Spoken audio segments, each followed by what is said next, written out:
নমস্কাৰ বন্ধু বান্ধৱীসকল, আপোনালোকক মোৰ এই ইউটিউব চেনেলটোলৈ স্বাগতম জনাইছোঁ। খুবেই এটা গুৰুত্বপূৰ্ণ খবৰ আপোনালোকৰ মাজলৈ লৈ আহিছোঁ। ভিডিঅ'টো সম্পূৰ্ণকৈ চাই থাকক। অসমত গো মাংস ভক্ষণ নিষিদ্ধ হ'ব নেকি? কি আছে বিধানসভাত উত্থাপিত গো সংৰক্ষণ বিধেয়কত? অসম গো সংৰক্ষণ বিধেয়ক 2021 উত্থাপন কৰা হ'ল বিধানসভাৰ মজিয়াত।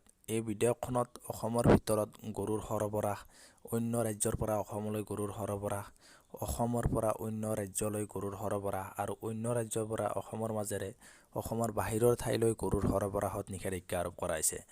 একে সময়তে সংশ্লিষ্ট কৰ্তৃপক্ষই প্ৰকৃত কৃষিভিত্তিক আৰু পশুপালনত ব্যৱহাৰৰ বাবে গৰুৰ সৰবৰাহৰ বাবে অনুজ্ঞাপত্ৰ প্ৰদান কৰিব পাৰিব।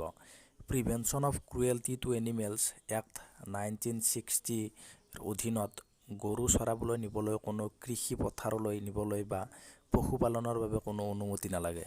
জিলাৰ ভিতৰত কিনা বেচাৰ বাবে জীৱ-জন্তুৰ পঞ্জীয়নভুক্ত বজাৰ লৈ অনা আৰু নিয়াৰ ক্ষেত্ৰত কোনো ধৰণৰ অনুমতিৰ প্ৰয়োজন নাই। বিধেয়কখনত অসমত গো মাংস বিক্ৰী নিয়ন্ত্ৰণ কৰাৰ বাবে প্ৰস্তাৱ ৰখা হৈছে।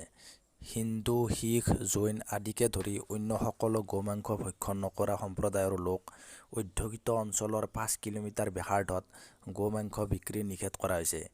এই বিধেয়কখনত লগতে কোনো মন্দিৰ, সত্ৰ বা অন্য হিন্দু ধৰ্মীয় অনুষ্ঠানৰ 5 কিলোমিটাৰ ব্যাসাৰ্ধত গো মাংস বিক্ৰী নিষেধ কৰা হৈছে। এই বিধেয়ক উলংঘাকাৰীৰ বিৰুদ্ধে কঠোৰ আইনী ব্যৱস্থাৰ প্ৰস্তাৱ ৰখা হৈছে। বিধেয়ক উলংঘা কৰিলে 3ৰ পৰা 8 বছৰলৈ কাৰাদণ্ডৰ লগতে 3 লাখৰ পৰা 5 লাখলৈ জৰিমনা দুয়োটাই শাস্তিৰ সন্মুখীন হ'ব লাগিব।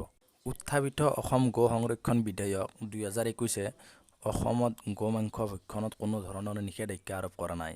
গো মাংস খোৱাটো অসমত বেআইনী বুলি গণ্য কৰা নহ'ব আৰু অসম গো সংৰক্ষণ আইন 2050 খাদ্যৰ বাবে 14 বছৰৰ ওপৰৰ গৰুৰ বধক অনুমতি দিছে, কিন্তু ইয়াৰ বাবে পশু চিকিৎসকৰ অনুমোদন লাগিব।